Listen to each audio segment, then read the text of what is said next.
Hello friends, how are you? I welcome you all to this video. We have a story, The Mouse and the Bull, एक चूहा और एक सांड या फिर बेल. Once एक बार a huge bull, एक विशाल बेल, बहुत बड़ा बेल, used to live, रहा करता था, in a village, एक गांव में, that was situated, और वो गांव स्थित था, by the side of a lake, एक तालाब के बगल में या फिर एक रिवर के बगल में या फिर एक पॉन्ड के बगल में. वन डे एक बार द बुल उस सांड को फीलिंग थर्स्टी प्यास लगी मेड हिज वे अपना रास्ता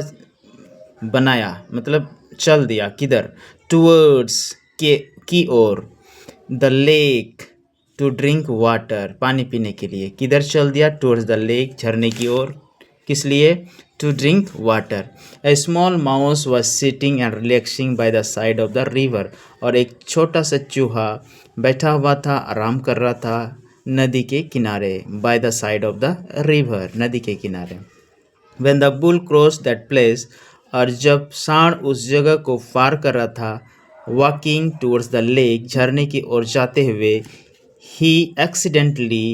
वह गलती से stepped on the mouse tail चूहे के पूंछ के ऊपर लाद दिया पैर दे दिया मतलब उसके पूंछ को दबाया अपने पैर से the mouse screamed in pen और दर्द के मारे चूहा जो बहुत जोर से चिल्लाया but the bull did not notice anything और सांड को कुछ भी पता नहीं चला उसको दिखाई ही नहीं दिया the mouse looked at his tail और चूहे ने अपना की पूंछ को देखा एंड फाउंड और पाया that it had been completely crushed और ये पूरी तरह से कुचल दिया गया है ही वॉज इन्फ्यूरिएटेड और वो पूरे गुस्से से भर गया and wanted to take revenge और बदला लेने का भी सोचा I will bite this bull to death he thought himself in anger and climbed on to the bull's back. Okay? चूहा ने क्या सोचा कि मैं इस बुल को आई विल बाइट काटना ओके मैं काटूंगा दिस बुल टू डेथ मतलब काट के मार डालूंगा ही थॉट टू हिमसेल्फ वो अपने आप में सोचा इन एंगर गुस्से से एंड क्लेम्ड और चढ़ गया कहाँ ऑन द बुल्स बैक उस बैल के उस सांड के पीठ पर चढ़ गया ही स्टार्टेड बाइटिंग और वो काटना शुरू क्या the bull all over his back सांड को काटना शुरू किया कहाँ उसके पीठ पर as hard as he could और जितना जोर हो सके उतना जोर उसने काटा विथ ही शार्प टिथ अपने नुकीले दांतों से but the bulls skin was so thick लेकिन उस बेल का चमड़ा बहुत ही मोटा था that he did not feel उसको कुछ नहीं लगा एनी पेन कुछ भी दर्द नहीं लगा फ्रॉम द माउस बाइट चूहे के काटने से कुछ भी दर्द नहीं लगा इनफैक्ट यहाँ तक कि he was not even aware उसको पता भी नहीं चला that there was a mouse on his back कि मतलब मेरे पीठ में कौन है एक चूहा है ये भी उसको पता नहीं चला after biting the bull for some time कुछ समय तक काटने के बाद and not seeing any result उसको कुछ भी उसका परिणाम नहीं मिल रहा था द माउस वॉज टायर्ड और चूहे थक गया एंड फेड अप और उसको क्या हुआ फेड अप मतलब और काटने का मन ही नहीं किया मन उसका भर गया ही जम्प्ड ऑफ और वह पीठ से नीचे उतर गया the bulls back he jumped of the bulls back मतलब बेल के पीठ से नीचे उतर गया एंड वेंट और गया and stood in front of me और बेल के सामने खड़ा हो गया why are you blocking my way तुम मेरे रास्ते को क्यों रोक रहे हो किसने कहा यह द बुल आस्क्ड बेल ने चूहे से पूछा, why are you blocking my ways, तुम मेरे रास्ते को क्यों रोक रहे हो? Clear out or you will get crushed, हट जाओ रास्ते से, नहीं तो तुम क्या हो जाएंगे, मसल दिए जाओगे। द माउस सेड,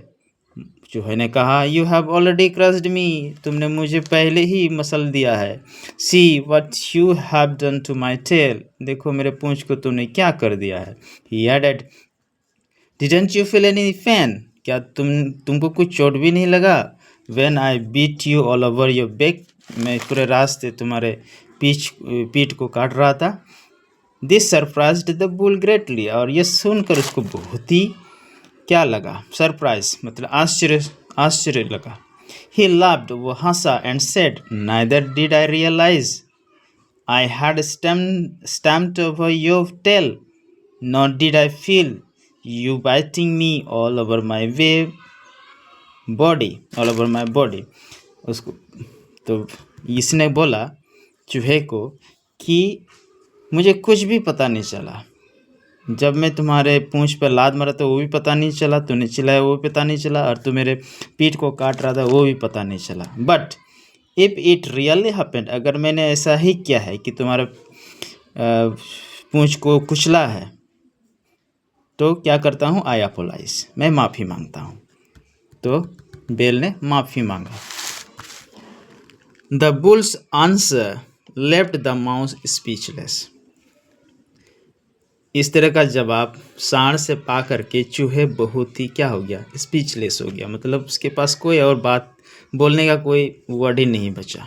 कि उसने बोला कि मुझे माफ़ कर दो, और क्या कर सकता है। ही वॉज कन्विंस्ड, और उसको पता चला, किसको, चूहा को, कि that it was useless to argue with, ये जो है ना कुछ फ़ायदे देने वाला नहीं है, यूजलेस, कोई काम देने वाला नहीं है। आर्ग्यू मतलब उससे बातें करना, झगड़ा करना या बहस करना, with that thick skinned animal, इतना मोटे चमड़े वाले एनिमल से, जानवर से, एज इट इज़, और ये इस तरह है जैसे कि it is of no use arguing with a stupid person, ये इस तरह से है कि एक बुड़बक या बुद्धू पर्सन से वार्तालाप करना, वाद विवाद करना, ठीक है। And he sadly walked back home, और वो बहुत ही दुखी होकर के घर चला गया। Okay friends, so I hope that you enjoyed this story. So if you like this kind of story, explaining in Hindi and English also, if you wanna improve your English language speaking, so I am a slow speaker. If you wanna have me speaking fluently and speedily, so you can comment below in the comment section, so I can improve my English and I can speak as fast as you wanna. So because I think all of us are learners, so slowly I am speaking, so you can get all the words and sentence to your mind meaningfully. Okay, so okay, that's all. I think you enjoyed well.